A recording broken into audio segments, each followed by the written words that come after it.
RFI Convida. Lúcia Miesel. Brasileiros que vivem com os filhos pequenos no exterior estão sempre à procura de alguma referência sobre o Brasil para mostrar para as crianças. Um dos principais caminhos costuma ser os livros em português, e é disso que vamos falar com Nara Vidal, escritora e idealizadora do projeto Canalzinho, que promove a literatura infanto-juvenil em língua portuguesa aqui pela Europa. Boa tarde, Nara. Boa tarde. O Canalzinho surgiu em Londres, mas vai ser inaugurado em Paris neste sábado, e você mesma é imigrante no Reino Unido, sentiu na pele essa dificuldade em encontrar literatura infantil em português para os seus filhos. Foi uma experiência pessoal, antes de mais nada? Exatamente. Eu sou escritora, inclusive os primeiros livros que eu fiz foram idealizados com essa ideia foram feitos com essa ideia de alimentá-los com alguma coisa mais rápida, que não precisasse esperar, por exemplo, a viagem anual ao Brasil, né? Quando você estoca os livros, você vai ao Brasil todo ano e enche a mala de livro e traz. E aí eu fiquei imaginando por que a gente não faz um evento com autores brasileiros do Brasil, né, que moram no Brasil, que venham para cá, especificamente para uma festa literária para as crianças que falam português, de pais e mães brasileiros ou de língua portuguesa, que temos também portugueses participando do projeto. Que a gente sabe que aquele contato direto com os autores, quando a gente é criança, faz bastante diferença para se interessar, exatamente, né? Exatamente. É uma delícia, né? Aquele contato ali, a pessoa escreveu, você vê um livro, aí de repente você vê a pessoa que escreveu o livro, faz toda a diferença. E ele relata um pouco o próprio livro, né? Realmente é um outro ambiente exatamente. Que só o livro simplesmente trazido do Brasil não consegue trazer, né? E quais são, então, os autores que participam, os escritores? Todos eles vêm do Brasil? Como é que foi? Alguns escritores já moram aqui. Isso facilitou bastante, né? Agora, tem muita gente que veio também. Eu tô com medo de esquecer algum nome, mas eu vou citar alguns. Tem Léo Cunha, Suzana Ventura, Celina Portocarrero, tem o Manuel Filho, Rosana Rios, aí tem muita gente que já mora aqui também, tem a Ivna Maluli, que mora aqui, tem o Zeca Sintra, que é um ilustrador fantástico, e ele tá aqui no Canalzinho só de Paris, ele não vai no de Londres. Cissa Camargo, que vai no de Londres.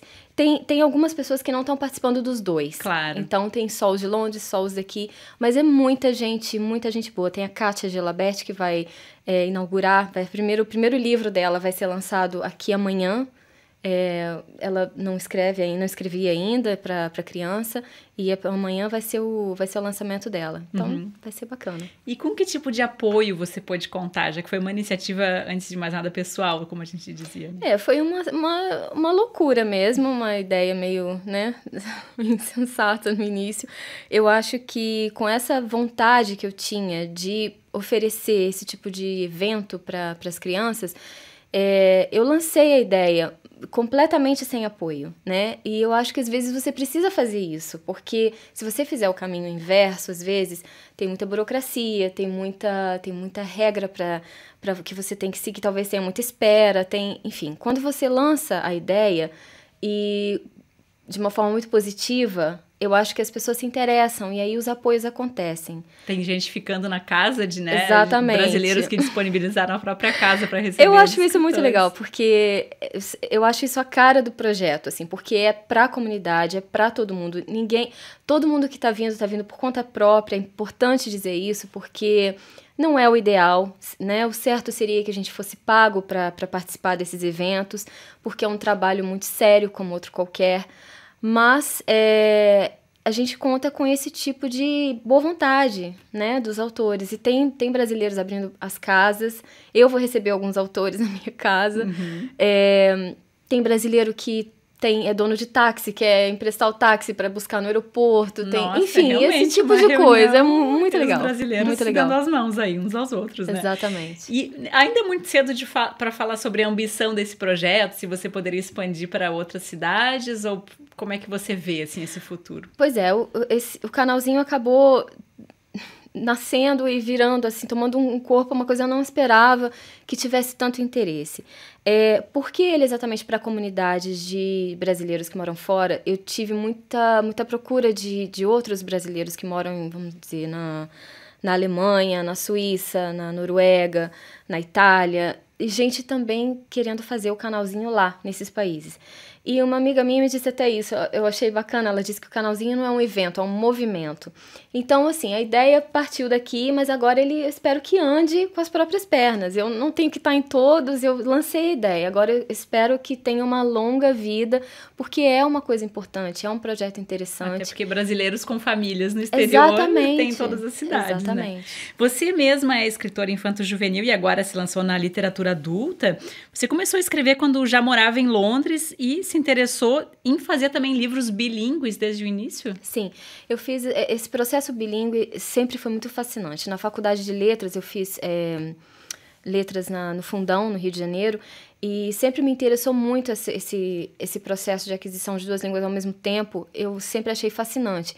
Quando eu tive essa experiência dentro da minha casa, foi uma coisa riquíssima. Eu comecei a pesquisar novamente tópicos que eu já tinha pesquisado antes, e aí surgiu essa ideia de fazer um livro, uma coleção de livros bilíngues. É um livro um pouco assim, paradidático, não é um livro não é assim exatamente um livro de história, mas foram 3 livros nessa coleção, agora já esgotou, acabou, eu não fiz mais. E porque agora eu tô com outros projetos e tudo, mas foi uma parte bacana e deu início para essa minha aventura de escrever livro, começou dali. E Nara, um pouco da experiência de mãe aliada a essa de escritora, tem algum segredo para os filhos aprenderem 2 línguas, assim, sem se confundirem? Então, eu acredito que a criança não se confunde de maneira alguma. Eu acho que a gente, muitas vezes, tem certos receios que são fundamentados em nós mesmos. Eu acho que a gente, às vezes, pensa, será que não vai confundir? Não, a gente que confunde. Criança não, né, tem sempre aquela mente aberta e uma esponja e não tem muito problema. Os meus filhos falam português e inglês, mas o inglês é mais avançado, sem dúvida, porque eles vão para a escola inglesa e tudo isso. Mas eu faço questão de falar português em casa e eles falam, com muito sotaque inglês, mas falam. Muito obrigada, Nara Vidal, que também lança o seu livro A Loucura dos Outros aqui em Paris. Muito obrigada pela sua participação aqui na RF Convida.